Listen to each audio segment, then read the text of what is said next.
Hello guys, welcome back to my channel edutainment and मैं हूं स्मिता सिंह, आपकी educator for code 55 human resource management and labour welfare and we are studying unit 4 organizational behaviour and we are preparing for NTA UGC NET JRF 2022 and we are we have covered a lot of sessions and questions in previous sessions. Like I meant to say that sessions में हमने जो भी sessions हमने लिए उसमें हमने ढेर सारे टॉपिक्स किए, वो सारे टॉपिक्स हमने कवर अप किए लास्ट सेशंस में, जो बहुत ही इंपॉर्टेंट है एग्जाम पर्सपेक्टिव से एंड जिनके बेसिस पे क्वेश्चंस पूछे जाते हैं, क्वेश्चंस अराइज होते हैं, राइट। ये कंटेंट्स है जो आपको ऑर्गेनाइजेशनल बिहेवियर में पढ़ना था और इनमें से हमने ऑलमोस्ट सारे ही टॉपिक्स कवर कर लिए हैं लास्ट सेशंस में। एंड हमारा जो लास्ट सेकंड लास्ट यहाँ पे टॉपिक दिया गया है option number 12, mural, boredom and fatigue से बात कर रहे थे हम। सो जैसे हमने मुराल की बात की थी लास्ट सेशंस में,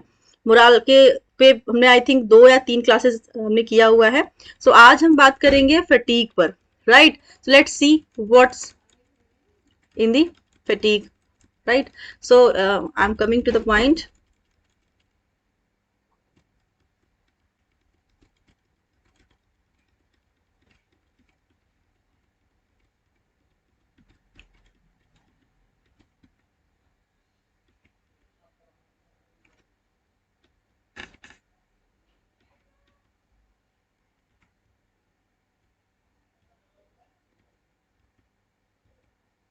हमने लास्ट सेशन में बात की थी relation between morale and productivity में, ठीक है। सो क्या है मोराल एंड प्रोडक्टिविटी और उसके बीच का क्या रिलेशनशिप है। सो हमने देखा था high morale low productivity, high morale high productivity, low productivity low morale, high productivity low morale. जिससे हमने बात की थी कि जरूरी नहीं कि अगर आपका मोराल हाई है तो प्रोडक्टिविटी भी लो हाई होगी, या फिर मोराल लो है तो प्रोडक्टिविटी भी लो होगी। ये वाइस वर्सा है, जरूरी नहीं है कि जो चीज लाइक एक आप एक नॉर्मल सा गेस लगाएंगे दैट कि अगर मोरल हाई है तो प्रोडक्टिविटी भी हाई होगी, या फिर मोरल लो है तो प्रोडक्टिविटी भी लो होगी। इसके अपोजिट चीजें हो जाती हैं, ऐसा देखने को मिलता है। सो ये चीजें हमने एक वाइडली डिस्कस किया था लास्ट सेशन में। सो अगर आपने वो सेशन नहीं देखा है तो आप देख सकते हैं मेरे चैनल पर।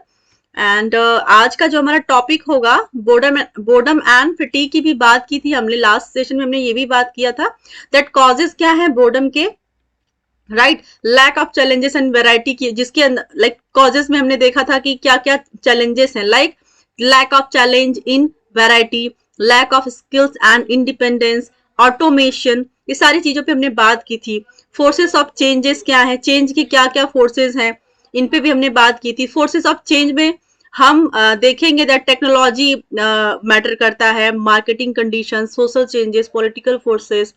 वहीं पर इंटरनल में देखा था हमने changes in managerial personnel, changes in operative personnel, deficiency in existing structure, right. So हमने ये देखा था, ऑप्शंस हमने देखे थे। अब उन ऑप्शंस में हम डेप्थ में जाएंगे, किस तरह से हम बात करें, किस तरह से हमें एक क्लियर कॉन्सेप्ट के लिए, क्लियर विजन के लिए हमें एक इन ऑप्शंस के थ्रू भी जाना होगा।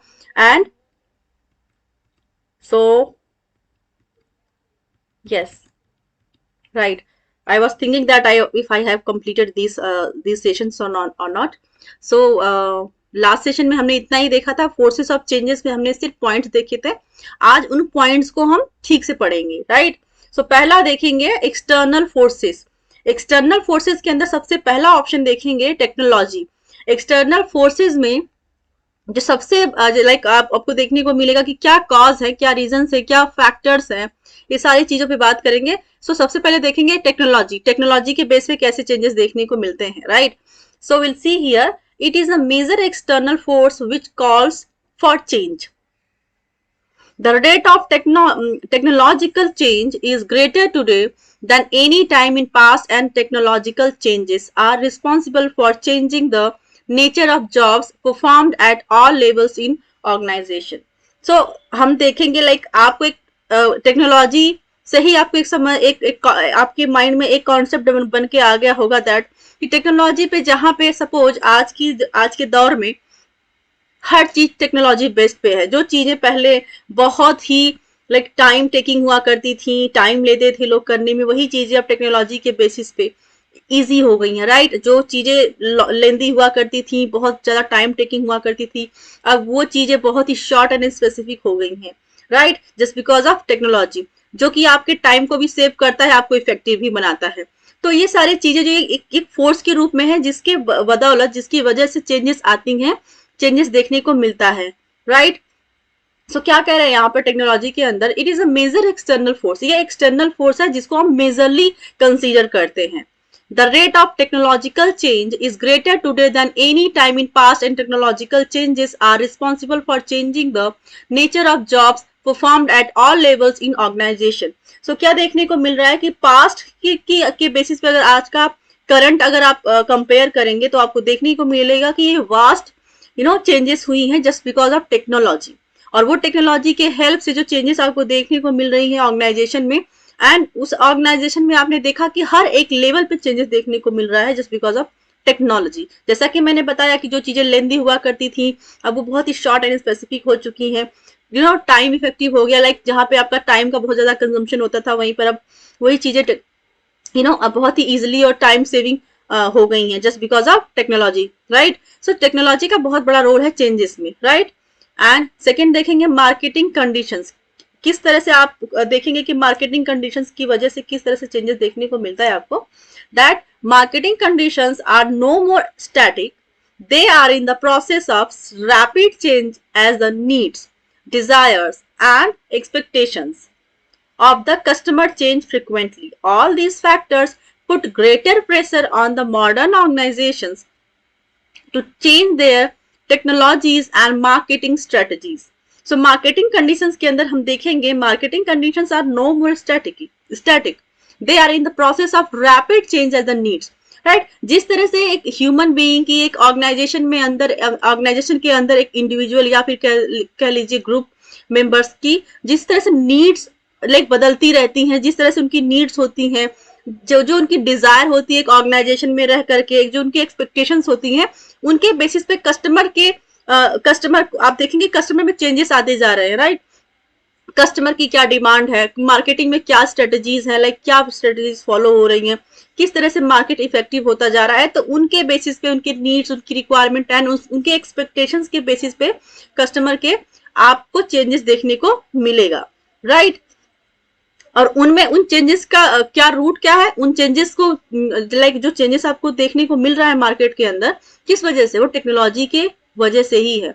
टेक्नोलॉजी नहीं होती तो चेंजेस भी नहीं हो पाते, राइट। एक इंसान कितना अपने दम पर एक लाइक आप पहले भी बहुत इंटेलिजेंट हुआ करते थे, पहले भी लोग इंटेलिजेंट थे, पहले भी लोग बड़े कैलकुलेटिव थे, लेकिन वो चीजें जो करते थे वो लेंदी हुआ करती थी जस्ट बिकॉज ऑफ, क्योंकि आपको मैनुअल करने में चीजें, ऑब्वियस सी बात है कि मैनुअल करेंगे तो वो टाइम टेकिंग होगा ही, लेकिन वहीं पर उसी चीज को करने के लिए जैसे कैल्सी का यूज करने लगे आप अकाउंटिंग के अंदर। अकाउंटिंग में आपने पहले क्या करते थे, रजिस्टर में मेंटेन क्या करते थे, अपने उंगलियों पर काउंटिंग करते थे। अब क्या हो गया है कि कैल्सी हो गया। कैल्सी तो खैर बहुत पुराना, अभी आज के जो करंट चल रहा है सिनेरियो उसके बेसिस पे देखा जाए तो कैल्सी भी पुराना हो चुका है, अब उससे भी फास्ट टेक्नोलॉजी आ गई है। पहले लोग calculator hardware as a hardware use किया करते थे, अभी कैलकुलेटर आपको एज अ सॉफ्टवेयर भी मिलने लगा है। आप कंप्यूटर में भी आप कैल्सी ओपन करिए और आपको कंप्यूटर में मिल जाएगा, ठीक है। वो आपका और इफेक्टिव हो गया, वो आपके लिए कॉस्ट इफेक्टिव हो गया यू कैन से, क्योंकि टेक्नोलॉजी ने पहले क्या कि कैल्सी तो लॉन्च किया लेकिन वो हार्डवेयर के रूप में था। आप कैलकुलेटर खरीदते थे मार्केट से, उसका यूज करते थे। अभी आपके मोबाइल फोन में कैल्सी अवेलेबल है, आपके सिस्टम में अवेलेबल है, हर जगह आप कैल्सी का यूज इजिली कर सकते हैं और काउंटिंग भी इजिली कर सकते हैं इन दैट वे, राइट। सो ये हो गया मार्केट के अंदर टेक्नोलॉजी के बेसिस पे किस तरह से आपको चेंजेस देखने को मिल रहा है as per the customers needs and their requirements and their expectations, right. Social changes देखेंगे हम, राइट, कैसे हैं, किस तरह से सोशल चेंजेस देखने को मिल रहा है हमें। Will see here, because of spread of education, knowledge explosion and government's efforts, social changes are taking place at a fast speed.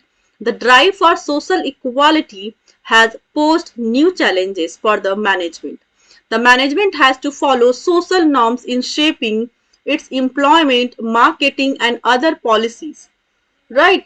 तो सोशल चेंजेस के अंदर हम देखेंगे किस तरह से ये चेंजेस कैसे देखने को आपको मिल रही है in a form of education, knowledge explosion and government's efforts.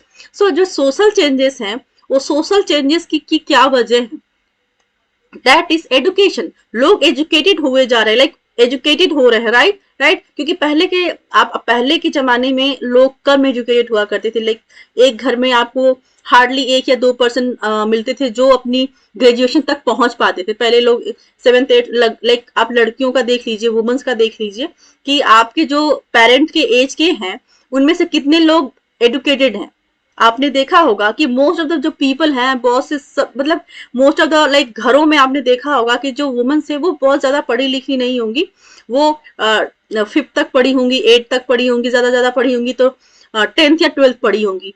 तब के जमाने में जो अभी आज की डेट में जो प्राइमरी के या फिर जो गवर्नमेंट स्कूल के टीचर्स देखने को मिल रहे होंगे, आपको मिलते हैं, उनकी भी एजुकेशन जो थी बहुत ज्यादा थी, तो हाई लाइक ग्रेजुएशन थी. कुछ लोग तो 12th के बाद ही उनको जॉब मिल गई क्योंकि गवर्नमेंट की पॉलिसीज इस तरह से पहले थी, राइट. और अब के दौर में क्या देखने को आपको मिल रहा है कि वुमन की एजुकेशन पे बहुत ज्यादा जोर दिया जा रहा है. लाइक हर कोई भी बच्चा छूट ना जाए उस पर जोर दिया जा रहा है. गवर्नमेंट ने इतनी अच्छी अच्छी पॉलिसीज निकाली जिसके अंदर जिनकी फैमिली इकोनॉमिकली वीक है उनके भी बच्चों को आप देख रहे हैं कि वो पढ़ने जाते हैं, उनको अच्छी फैसिलिटीज दी जा रही है. इवन आप गवर्नमेंट स्कूल्स एंड कॉलेजेस में आप देखेंगे कितनी अच्छी अच्छी फैसिलिटीज दी गई हैं उन बच्चों को जो बच्चे नहीं पढ़ पाते हैं. लाइक जो बच्चे गरीब फैमिली से है, जो माँ बाप गरीब हैं और अपने बच्चों को पढ़ा नहीं पाते हैं, राइट. तो वो बच्चे भी अब पढ़ रहे हैं. तो आज के दौर में हर कोई एजुकेटेड हुआ है, राइट. उनके एजुकेशन पे क्योंकि एक फोकस किया जा रहा है. सो एजुकेशन के बेसिस पे भी चेंजेस आपको देखने को मिलेगी. लोग ज्यादा एजुकेटेड होंगे, इट मीन्स कि वो अच्छी जॉब करेंगे. इट मीन्स कि उनका लाइफ स्टैंडर्ड जो होगा वो बदलेगा, वो चेंज होगा, ठीक है. जहां पर आपको देखने को मिलता था कि most of the people like एक कहते हैं कि नॉर्मल एक जो बेसिक नीड्स होती है उसको भी पूरी नहीं कर पाते थे. खाने तक की नीड जो होती है कि इंसान खाए बिना तो कैसे ही रहेगा, राइट. सो उसके लिए भी लोग परेशान हुआ करते थे, तरसते थे. लेकिन अभी क्या है कि चीजें बदल रही हैं. लोग अब कमाना जान गए हैं, लाइक अर्निंग करना जान गए हैं, कि अपना एक लाइफस्टाइल बदलना जान चुके हैं. तो ये सब किसकी बदौलत हुआ है? एजुकेशन की बदौलत हुआ है, ठीक है. नॉलेज की बदौलत हुआ है. और गवर्नमेंट की जो एफर्ट्स है, जो वो पॉलिसीज निकालता है, उनके बेसिस पे आपको सोशल चेंजेस देखने को मिलेगा एंड मिल रहा है, right. Social changes are taking place at a fast speed, that is true. The drive for social equalities has posed new challenge.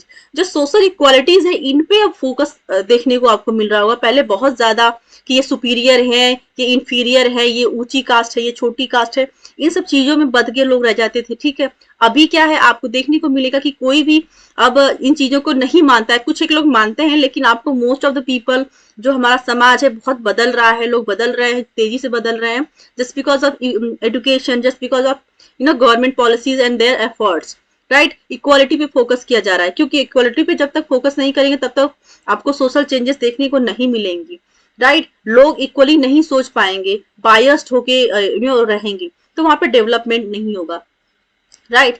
And for the management has to follow social norms in shaping its employment, marketing and other policies.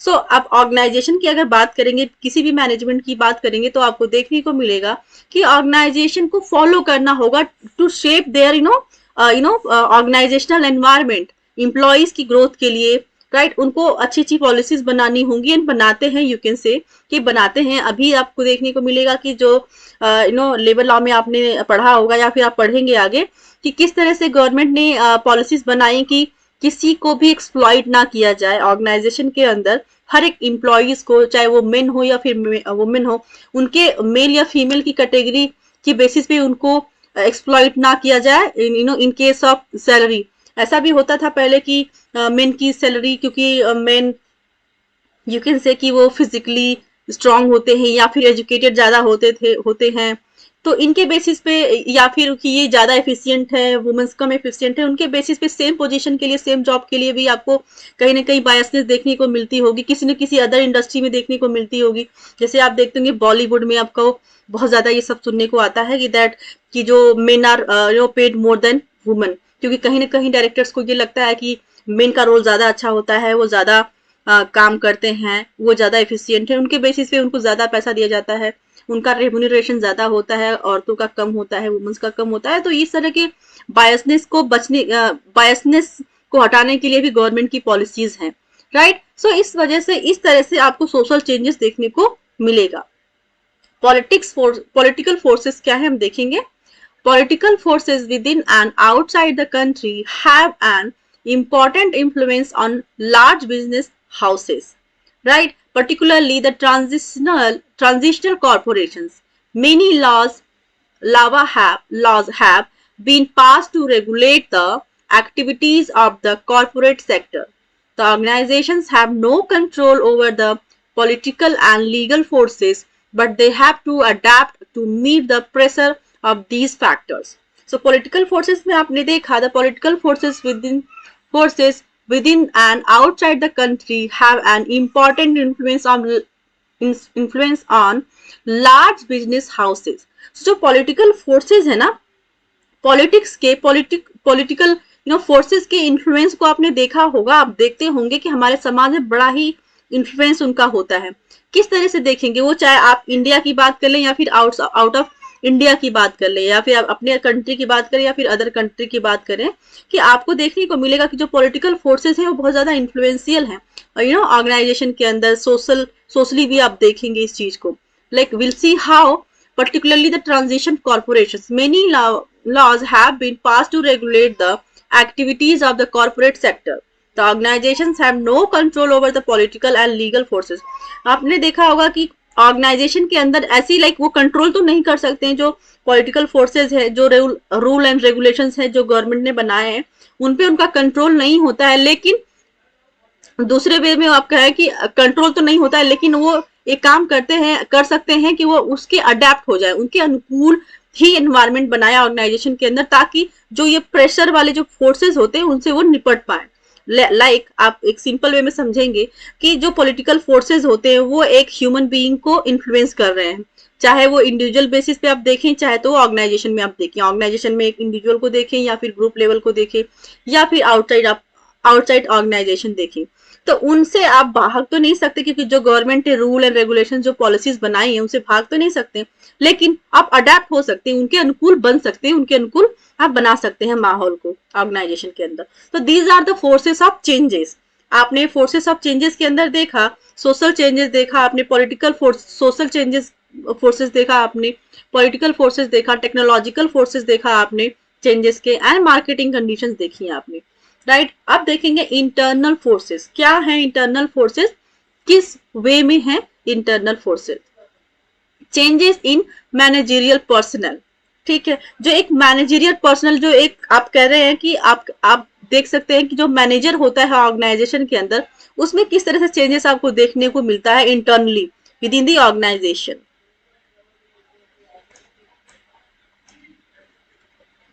Right. So old managers are replaced by new managers, which is necessitated because of retirement, promotion, transfer etcetera. So internal forces के आपने अंदर देखा होगा कि जो managerial personal है, जो manager people होते हैं, जो मैनेजर लेवल पे होते हैं लोग, उनमें उनको किस तरह से रिप्लेस किया जाता है। वो रिप्लेसमेंट के क्या कारण होते हैं? एक तो होता है कि वो या तो रिटायर कर रहे होंगे, राइट, उनकी एज हो चुकी है और वो अब रिटायर ले रहे हैं, तो उनकी प्लेस को फिल करने के लिए कोई और पर्सन आ गया, कोई और मैनेजर आ गया उनकी जगह को लेने के लिए, उनको सक्सीड कर दिया। दूसरा रीजन हो सकता है कि वो प्रमोशन उनका हो गया हो, वो एक पोजीशन से दूसरे पोजीशन पे चले गए हो और उस एम्प्टी पोजीशन को फिल करने के लिए आपका जो उनके जो नीचे काम कर रहे हैं वो उस पोजीशन को टेक ओवर कर लेते हैं। ट्रांसफर भी रीजन हो सकता है। There are many things to which can be happen, and each manager brings his own idea and ways of working in the organization। जैसा कि आपने देखा कि देखते होंगे कि डाइवर्सिटी है हमारे समाज में, हम खुद में जो हमारा एक ग्रुप है, हम 4 दोस्त हैं, उन चारों में आपको डाइवर्सिटी देखने को मिलेगी कि हर एक पर्सन की अपनी एक स्पेशलिटी होती है, उसको वो अपनी लाइफ को किस तरह से एग्जीक्यूट करता है, अपनी लाइफ में किसी भी डिसीजन को कैसे लेता है, उनके अपने तरीके होते हैं। तो उसी तरह आप ऑर्गेनाइजेशन के अंदर भी देखेंगे कि मैनेजर, सपोज कोई भी XYZ मैनेजर है जो ऑर्गेनाइजेशन के अंदर काम कर रहा है, उसके अपने तरीके होंगे किसी चीज को करने के, अब वहीं पर दूसरा पर्सन अगर उसी पोजीशन को हैंडल करता है तो जरूरी नहीं कि उसी काम को करने का सिर्फ वही तरीका हो सकता है जो कि मैनेजर अभी जिसका जो वो प्लेस छोड़ चुका है, लाइक चाहे वो उसका ट्रांसफर हो गया हो, प्रमोशन हो गया हो या फिर उसने रिटायरमेंट ले लिया हो। तो जरूरी नहीं कि सेम पोजीशन को होल्ड करने वाला पर्सन सेम तरीके का काम करे, उसके तरीके अलग हो सकते हैं, काम सेम होगा, उसका आउटपुट सेम निकल के आएगा, लेकिन तरीके बदल जाते हैं, तरीके अलग हो जाते हैं, right.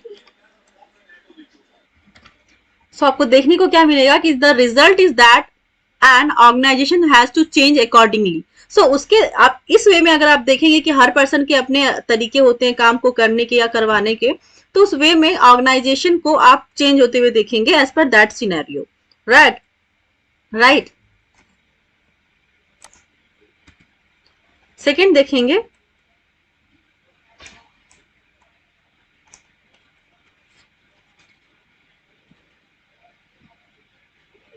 Changes in operative personal.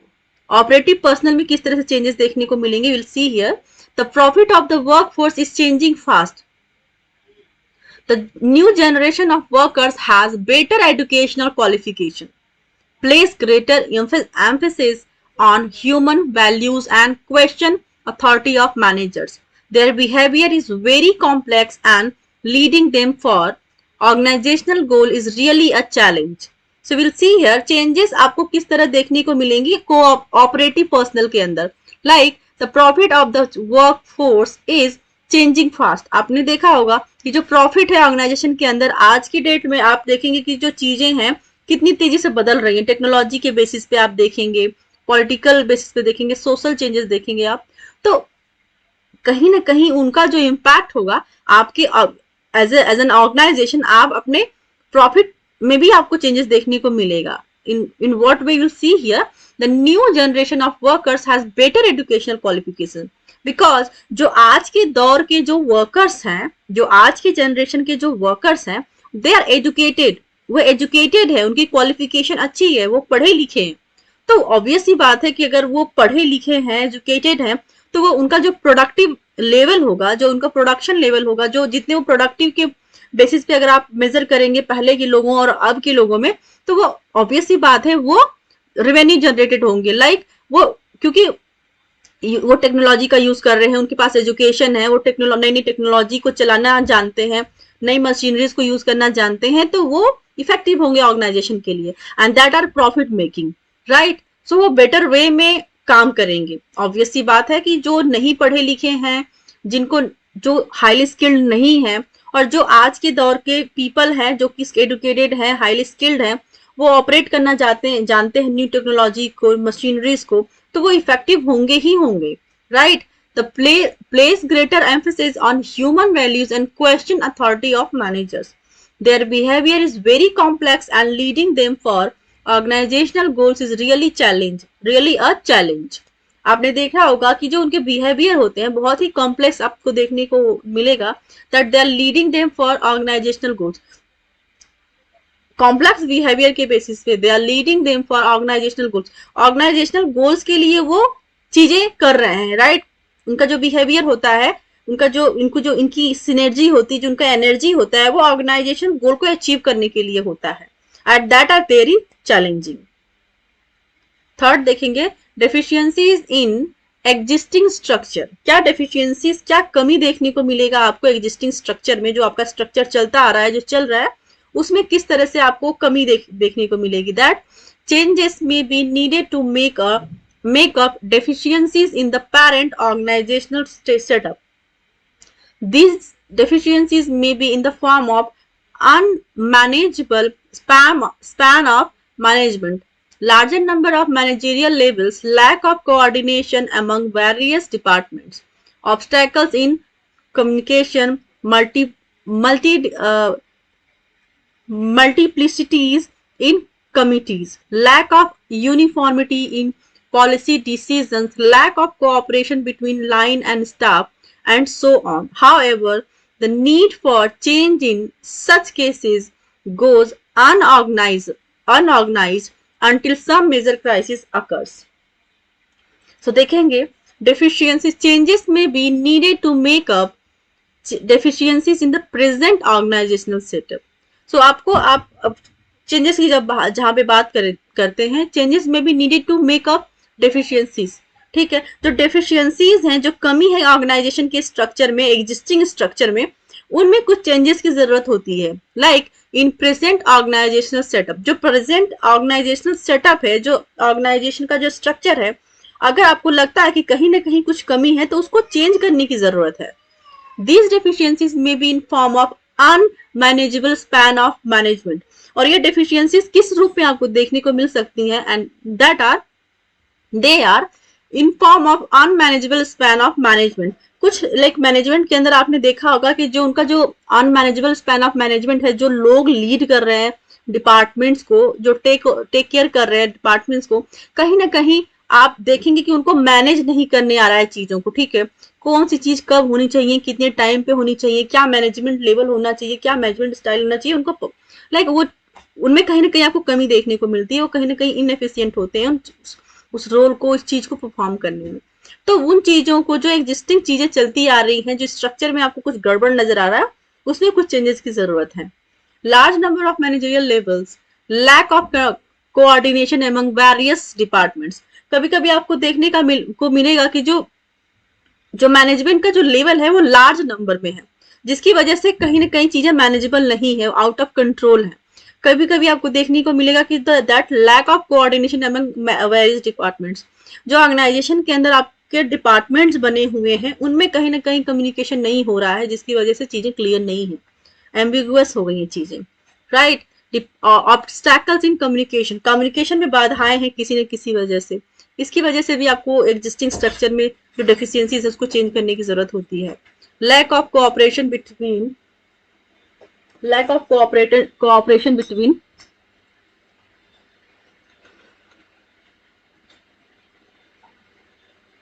obstacle in communication, multiplicities in committees, lack of uniformity in policy decision। कभी कभी आपको लैक मिलेगा देखने में यूनिफॉर्मिटी में, एकजुटता में कहीं ना कहीं आपको कमी देखने को मिलती है। पॉलिसी डिसीजन मेकिंग में आपको कमी देखने को मिलती है। Lack of cooperation between line and staff and so on. ऐसे बहुत से रीजन हो सकते हैं जिसको एग्जिस्टिंग स्ट्रक्चर में चेंजेस की जरूरत होती है, क्योंकि कहीं ना कहीं उस एग्जिस्टिंग स्ट्रक्चर में जो आप डेफिशिएंसीज देखते हैं, इस तरह की जो डेफिशिएंसीज आपने देखा, उनको चेंज करने की जरूरत होती है। However, the need for change in such cases goes unorganized until some major crisis occurs। So, ये जो चीजें आपने देखी ऑर्गेनाइजेशन के अंदर, जो कि कमी के रूप में है एक तरह से, वो उनका जो इफेक्ट जब आपको तब देखने को मिलता है जब आपको मेजर क्राइसिस आती है ऑर्गेनाइजेशन के अंदर। कहीं ना कहीं आपको ड्रास्टिक चेंजेस देखने को मिलेगा इन प्रॉफिट मेकिंग। कहीं ना कहीं आपका प्रोडक्शन लेवल सब कुछ अच्छा है, सब कुछ ठीक चल रहा है, लेकिन फिर भी कहीं ना कहीं इन सब कमियों की वजह से आप प्रॉफिटेबल नहीं हो रहे हैं।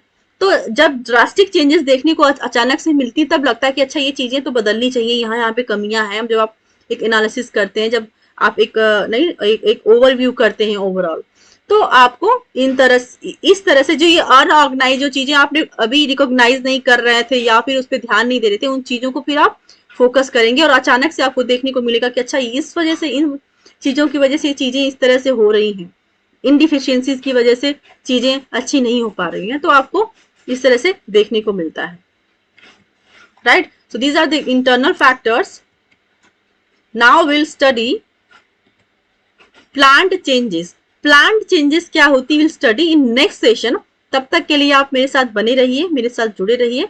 अगर आपको मेरा सेशन पसंद आता हो तो आप मुझे कमेंट कर सकते हैं, मेरे चैनल को लाइक कर सकते हैं, मेरे वीडियोस को लाइक कर सकते हैं एंड सब्सक्राइब कर लीजिए, ताकि आपको जो भी अपकमिंग सेशंस में लूंगी, जो भी अपकमिंग वीडियोस में अपलोड करती हूँ यूट्यूब पर, आपको उनके नोटिफिकेशंस मिलते रहें। आप नोटिफिकेशन मिलने के लिए आप सब्सक्राइब करने के साथ साथ बेल आइकॉन पे प्रेस करेंगे तो आपको नोटिफिकेशंस मिलते रहेंगे, जिसकी वजह से आप मेरे नए जो भी सेशंस में लेती हूँ उनके नोटिफिकेशन मिल जाया करेंगे easily, and you can easily avail them those classes. Right, and अपने फ्रेंड सर्कल में भी मेरे चैनल को शेयर कर दीजिए, ताकि वो भी इजिली अवेल कर पाए मेरे क्लासेस को, अगर वो प्रिपेयर कर रहे हैं कोड 55 के लिए, human resource management and labour welfare के लिए। Right, so thank you so much for watching me. Thank you very much.